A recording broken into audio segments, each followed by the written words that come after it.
नवरात्रि व्रत कथा 9 दिन जरूर करें। इस कथा का पाठ सभी 9 देवियों की मिलेगी कृपा।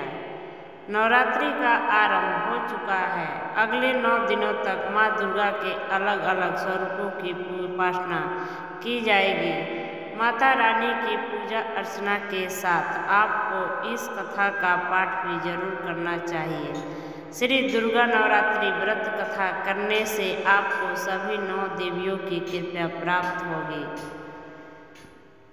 बृहस्पति जी बोले, हे ब्रह्मा जी, आप अत्यंत बुद्धिमान, सर्वशास्त्र और चारों वेदों के जानने वाले में श्रेष्ठ हो। हे प्रभु, कृपया कर मेरा वचन सुनो। चैत्र, आश्विन माघ और आषाढ़ मास के शुक्ल पक्ष में नवरात्र का व्रत और उत्सव क्यों किया जाता है? हे भगवान, इस व्रत का क्या फल है और किस प्रकार करना उचित है, और पहले इस व्रत को किसने किया, सो विस्तार से कहो। बृहस्पति जी का ऐसा प्रश्न सुनकर ब्रह्मा जी कहने लगे, हे बृहस्पति, प्राणियों का हित करने की इच्छा से तुमने बहुत ही अच्छा प्रश्न किया है। जो मनुष्य मनोरथ पूर्ण करने वाली दुर्गा महादेवी, सूर्य और नारायण को ध्यान करते हैं, वे मनुष्य धन्य हैं।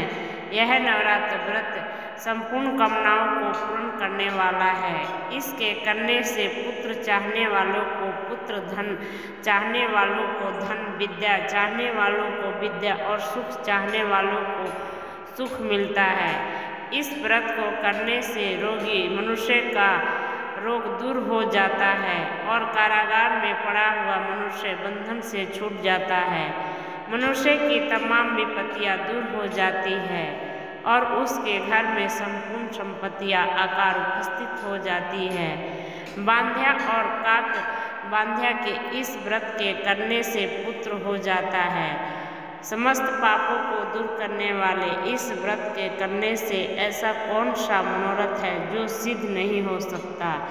यदि व्रत करने वाला मनुष्य सारे दिन का उपवास न कर सके तो एक समय भोजन करे और उस दिन बांधों सहित नवरात्रि व्रत की कथा श्रवण करे। हे बृहस्पति, जिसने पहले इस महाव्रत को किया है उसका पवित्र इतिहास में तुम्हें सुनाता हूँ, तुम सावधान होकर सुनो। इस प्रकार ब्रह्मा जी के वचन सुनकर बृहस्पति जी बोले, हे ब्राह्मण, मनुष्यों को कल्याण करने वाले इस व्रत के इतिहास को मेरे लिए कहा है। मैं सावधान होकर सुन रहा हूँ। आपकी शरण आए हुए मुझ पर कृपा करो। ब्रह्मा जी बोले, पीठत नाम के मनोहर नगर में एक नाथ नाम का ब्राह्मण रहता था। वह भगवती दुर्गा का भक्त था। उसके संपूर्ण सद्गुणों से युक्त मानो ब्राह्मण की सबसे पहली रचना हो ऐसी यथार्थ नाम वाली सुमति नाम की एक अत्यंत सुंदर कन्या पैदा हुई। वह कन्या सुमति अपने घर के बालकपन में अपनी सहेलियों के साथ क्रीड़ा करती हुए इस प्रकार बढ़ने लगी जैसे शुक्ल पक्ष के चंद्रमा की कला बढ़ती है। उसका पिता प्रतिदिन दुर्गा की पूजा और होम किया करता था। उस समय वह भी नियम से वहां उपस्थित होती थी। एक दिन वह सुमति अपनी सखियों के साथ खेलने लग गई और भगवती के पूजन में उपस्थित नहीं हुई। उसके पिता को पुत्री की ऐसी असावधानी देखकर क्रोध आया और पुत्री से कहने लगा कि हे दुष्ट पुत्री, आज प्रभात से तुमने भगवती का पूजन नहीं किया। इस कारण मैं किसी कुष्ठी और जय माता दी की जय माता दी दरिद्र मनुष्य के साथ तेरा विवाह करूँगा। इस प्रकार कुपित पिता के वचन सुनकर सुमति को बड़ा दुख हुआ और पिता से कहने लगी, हे पिताजी, मैं आपकी कन्या हूँ, मैं आपके सब तरह से अधीन हूँ। जैसी आपकी इच्छा हो मेरा विवाह कर सकते हैं। होगा वही जो मेरे भाग्य में लिखा है।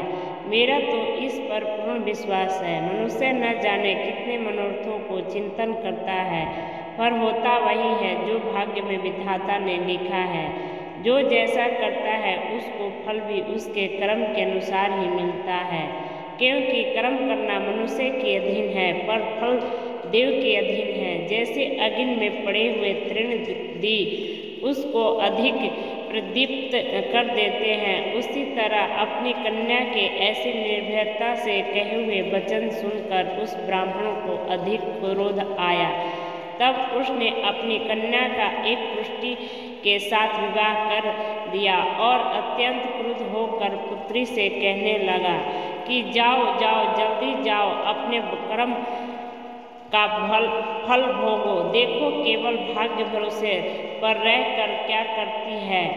सब प्रकार के कहे हुए पिता के कटु वचनों को सुनकर सुमति अपने मन में विचार करने लगी कि अहो, मेरा बड़ा दुर्भाग्य है जिससे मुझे ऐसा पति मिला।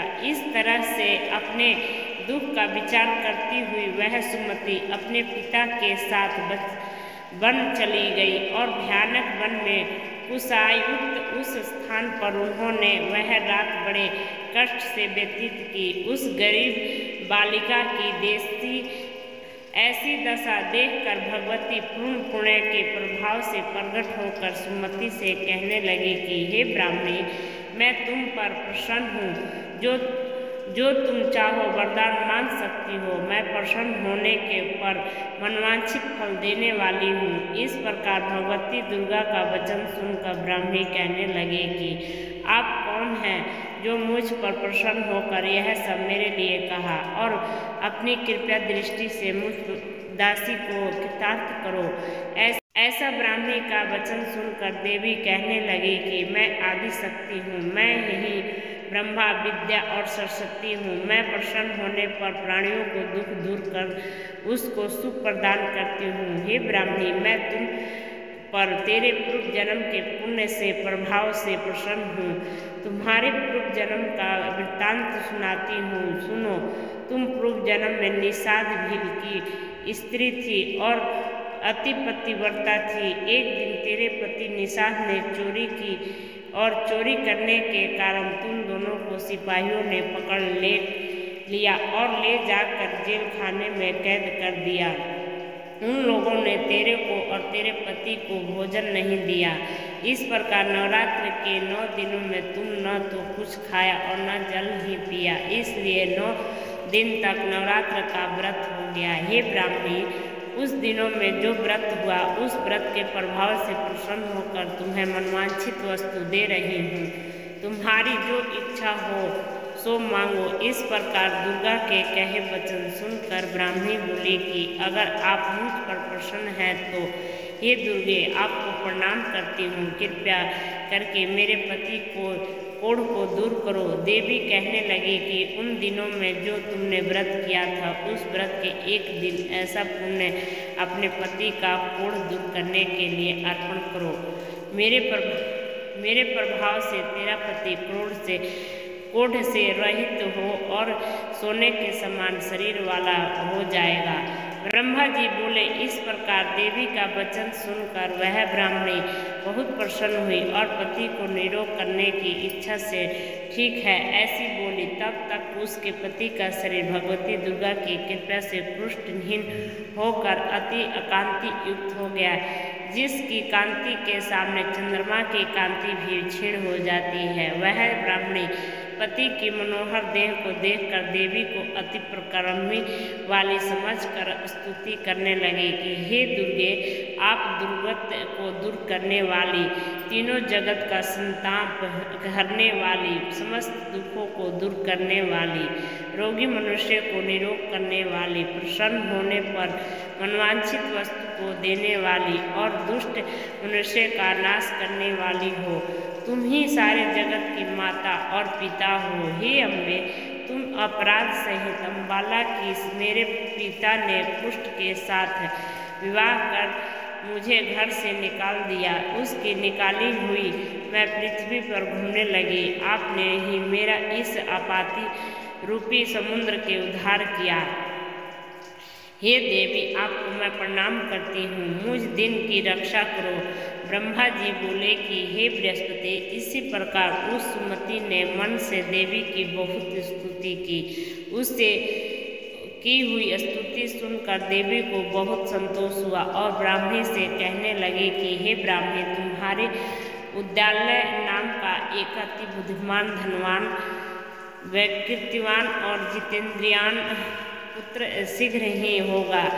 ऐसा कहकर वह देवी उस ब्राह्मणी से फिर कहने लगी कि हे ब्राह्मणी, जो कुछ तेरी इच्छा हो, मनवांछित वस्तु तुम मांग सकती हो। ऐसा भगवती दुर्गा का वचन सुनकर सुमति बोली कि हे भगवती दुर्गे, अगर आप मेरे पर प्रसन्न हो तो कृपा कर मुझे नवरात्रि विधि बताइए।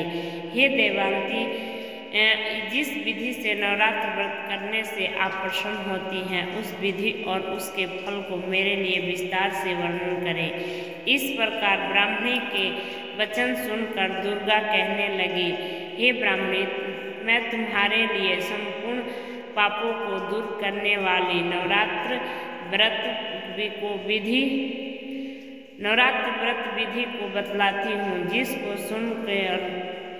जिसको सुनने से तमाम पापों से छूटकर मोक्ष की प्राप्ति हो जाती है। आश्विन मास के शुक्ल पक्ष की प्रतिपदा से लेकर 9 दिन तक विधि पूर्वक व्रत करें। यदि दिन भर का व्रत न कर सके तो एक समय का भोजन करें।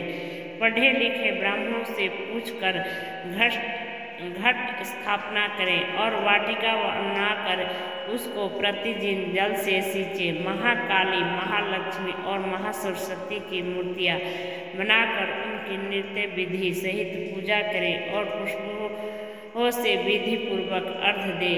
बिजोरा के फूल से अर्घ्य देने से रूप की प्राप्ति होती है। जया फल से, कृति दाग से कार्य की सिद्धि होती है। आंवले से सुख और केले के भूषण की प्राप्ति होती है। इस प्रकार फलों से अर्घ्य देकर अयथा विधि हवन करें। खंड, घी, शहद, जौ, तिल, बीबम, नारियल, दाख और कदम, इनसे हवन करें। देहू होम करने से लक्ष्मी की प्राप्ति होती है और खीर चंपा के पुष्पों से धन और पत्नों के से तेज और सुख की प्राप्ति होती है। आंवले से कीर्ति और केले से पुत्र हो। कमल से राज सम्मान और दुखों से सुख संपत्ति की प्राप्ति होती है। व्रत करने वाला मनुष्य इस विधान को होम कर आचार्य को अत्यंत नम्रता के साथ प्रणाम करें और यज्ञ की सिद्धि के लिए उसे दक्षिणा दे। इस महाव्रत को पहले बताई हुई विधि के अनुसार जो कोई करता है उसके सब मनोरथ सिद्ध हो जाते हैं। इसमें तनिक भी साइंस नहीं है। इन 9 दिनों में जो कुछ दान आदि दिया जाता है, इन 9 दिनों में जो कुछ दान आदि दिया जाता है उसका करोड़ों गुना फल मिलता है। इस नवरात्रि के व्रत करने से ही अश्वमेध यज्ञ का फल मिलता है। हे ब्राह्मणी, इस संपूर्ण कामनाओं को पूर्ण करने वाले उत्तम व्रत को तीर्थ मंदिर अथवा घर में ही विधि के अनुसार करें। ब्रह्मा जी बोले कि हे बृहस्पति, इस प्रकार ब्राह्मणी को व्रत की विधि और फल बताकर देवी अंतर्धान हो गई। जो मनुष्य या स्त्री इस व्रत को भक्ति पूर्वक करता है वह इस लोक में सुख पाकर अत्यंत दुर्बल मोक्ष को प्राप्त होता है। हे बृहस्पति, यह दुर्बल व्रत का महात्म्य मैंने तुम्हारे लिए बताया है। ऐसा ब्रह्मा जी के वचन सुनकर बृहस्पति जी आनंद के कारण रोमांचित हो गए और ब्रह्मा जी से कहने लगे, हे ब्रह्मा जी, आपने मुझ पर अति कृपा की जो अमृत के समान इस नवरात्रि व्रत का महात्म्य सुनाया। हे प्रभु, आपके बिना और कौन इस महात्म्य को सुना सकता है। ऐसे बृहस्पति जी के वचन सुनकर ब्रह्मा जी बोले कि हे बृहस्पति, तुमने सब प्राणियों का हित करने वाले इस अलौकिक व्रत को पूछा है, इसलिए तुम धन्य हो। यह भगवती शक्ति संपूर्ण लोकों का पालन करने वाली है। इस महादेवी के प्रभाव को कौन जान सकता है। वीडियो को अंत तक बने रहने के लिए धन्यवाद। वीडियो को लाइक शेयर सब्सक्राइब जरूर करें और कमेंट बॉक्स में राधे राधे जरूर लिखें।